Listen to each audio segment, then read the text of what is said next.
Bismillahirrahmanirrahim. Assalamualaikum warahmatullahi wabarakatuh.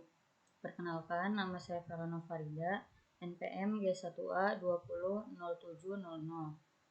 Dalam video kali ini, saya akan menjelaskan mengenai teori peluang. Adapun materi yang akan saya paparkan yaitu kejadian majemuk.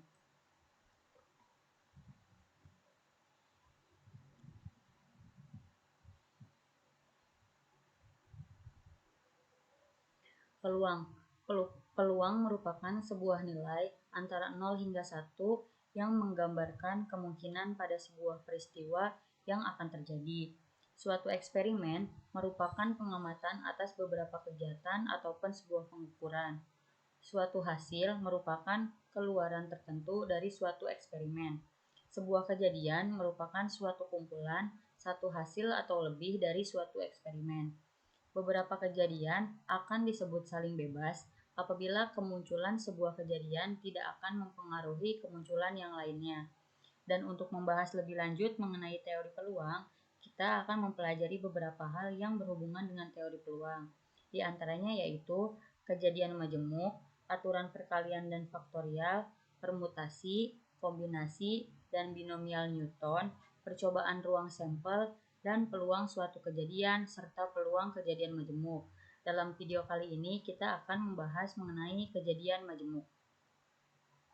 Untuk memahami teori peluang, akan diberikan ilustrasi agar memudahkan proses pemahaman. Berikut ilustrasinya. Apabila kalian diperintahkan oleh ibu kalian untuk merapikan bola warna-warni yang kalian punya ke dalam kotak mainan, tetapi secara tiba-tiba adik kalian yang masih kecil meminta untuk diambilkan bola secara acak, kalian akan mengambil kembali bola tersebut kan? Nah, peluang terambilnya bola warna biru serta merah kira-kira ada berapa? Kejadian tersebutlah yang bisa kita jawab dengan cara mempelajari materi kejadian majemuk di dalam teori peluang matematika. Kita masuk pada pembahasan kita kali ini yaitu kejadian majemuk dalam teori peluang matematika. Kejadian majemuk adalah jika terdapat suatu kejadian atau percobaan yang berlangsung lebih dari satu kali, sehingga menghasilkan kejadian baru, di mana kejadian baru tersebutlah yang disebut sebagai kejadian majemuk. Dalam kejadian majemuk akan ada 5 yang kita bahas. Yang pertama, 2 kejadian sembarang, komplement suatu kejadian, 2 kejadian saling lepas, 2 kejadian saling bebas, dan 2 kejadian bersyarat. Yang pertama, kita akan membahas mengenai 2 kejadian sembarang.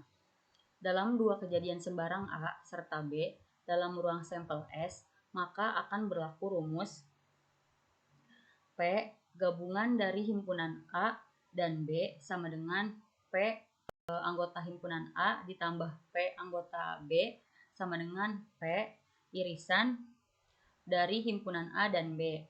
Contoh, diketahui dari 45 siswa dalam suatu kelas terdapat 28 siswa yang suka pada mata pelajaran matematika, 22 siswa suka pada mata pelajaran bahasa Inggris, serta sisanya 10 siswa suka kedua-duanya. Apabila seorang siswa dipilih secara acak, maka tentukan peluang siswa yang terpilih merupakan siswa yang menyukai matematika ataupun bahasa Inggris. Bisa kita lihat di sini gambar 2 kejadian sembarang. Sampel berarti total semuanya ada 45. Kemudian ini anggota himpunan M dan ini yang anggota himpunan B. Ini yang suka matematika dan ini yang suka bahasa Inggris. Di sini kita lihat yang suka matematika kita simbolkan dengan NM sama dengan 28 orang. Yang suka bahasa Inggris berarti NB sama dengan 22 orang.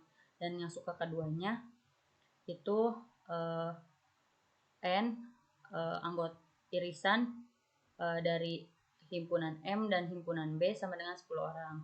Maka dijawab peluang di mana akan terpilih yang suka matematika atau bahasa Inggris adalah setelah kita tahu apa yang kita ketahui dari gambar di samping, kita bisa langsung masukkan ke dalam rumus. Berarti yang suka matematika ada 28 orang dibagi total jumlah sampel.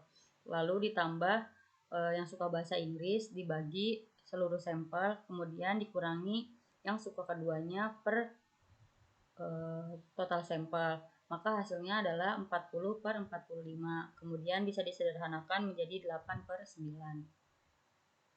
Yang selanjutnya adalah komplement suatu kejadian.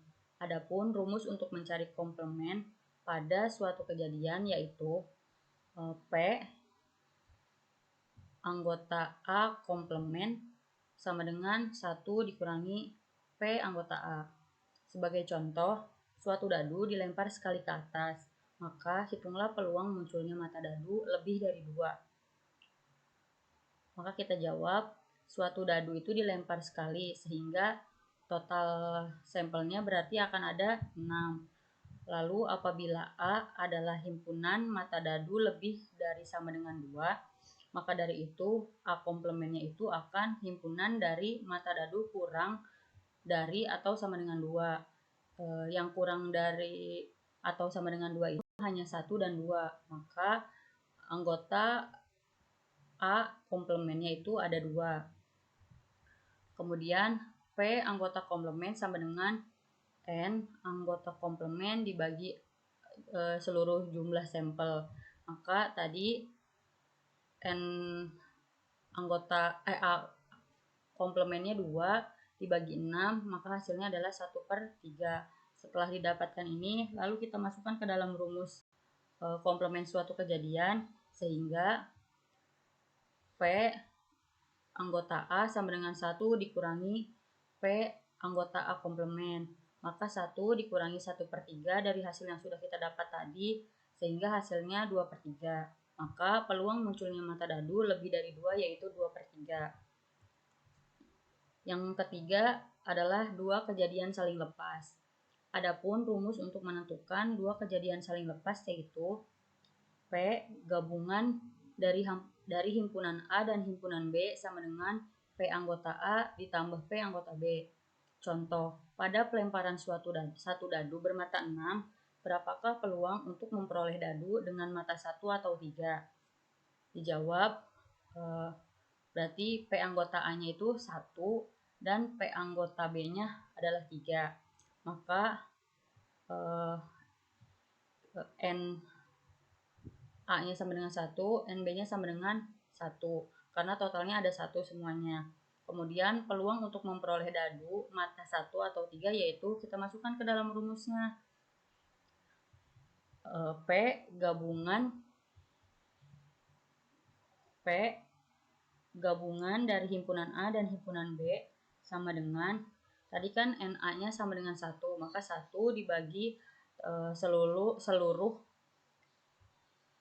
sampel, berarti 6 mata dadu, maka 1/6 ditambah 1/6 sama dengan 2/6.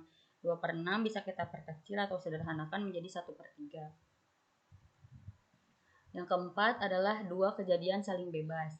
Kejadian A dan B dikatakan saling bebas jika kejadian A tidak mempengaruhi kejadian B dan kejadian B tidak mempengaruhi kejadian A.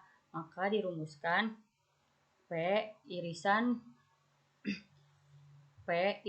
dari himpunan A dan B sama dengan P anggota A dikali P anggota B. Contoh, apabila peluang Gilang bisa menyelesaikan sebuah soal yaitu 0,4, serta peluang Putra bisa menyelesaikan soal yang sama yaitu 0,3, maka peluang mereka berdua bisa menyelesaikan soal tersebut yaitu, kita jawab, Gilang sebagai P anggota A, maka Putra sebagai P anggota B. Berarti Gilang sama dengan P anggota A-nya sama dengan 0,4, P anggota B-nya sama dengan 0,3. Peluang Gilang dan Putra bisa menyelesaikan soal adalah, berarti kita masukkan ke dalam rumus. P irisan dari himpunan A dan B sama dengan P anggota A dikali P anggota B. Maka 0,4 dikali 0,3, maka hasilnya adalah 0,12. Yang terakhir adalah 2 kejadian bersyarat. Apabila kejadian A serta B tidak saling bebas, kejadian B dipengaruhi oleh kejadian A ataupun kejadian B dengan syarat A, maka dapat kita rumuskan menjadi P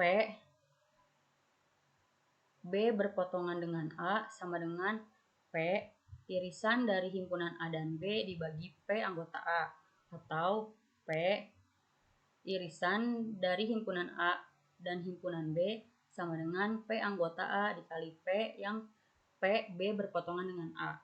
Sebagai contoh, suatu dadu dilempar sekali. Hitunglah peluang munculnya mata dadu ganjil dengan syarat munculnya kejadian mata dadu prima terlebih dahulu. Maka di sini kita jawab, diketahui S atau nilai sampelnya itu kan berarti ada 1, 2, 3, 4, dan 5. Maka nilai sampelnya ada 6. Kemudian A adalah kejadian munculnya angka prima. Nah, angka prima itu kan 2, 3, dan 5. Berarti total seluruhnya N anggota A itu sama dengan 3. Lalu P anggota A itu sama dengan N anggota A dibagi N seluruh sampel. Maka 3/6 sama dengan 1/2. Kemudian yang B, kita cari kejadian munculnya mata dadu ganjil. Mata dadu ganjil itu ada dari antara 1 sampai 6 itu ada 1, 3, dan 5. Maka P anggota A sama dengan N anggota A dibagi total sampel. 3 dibagi 6 sama dengan 1/2.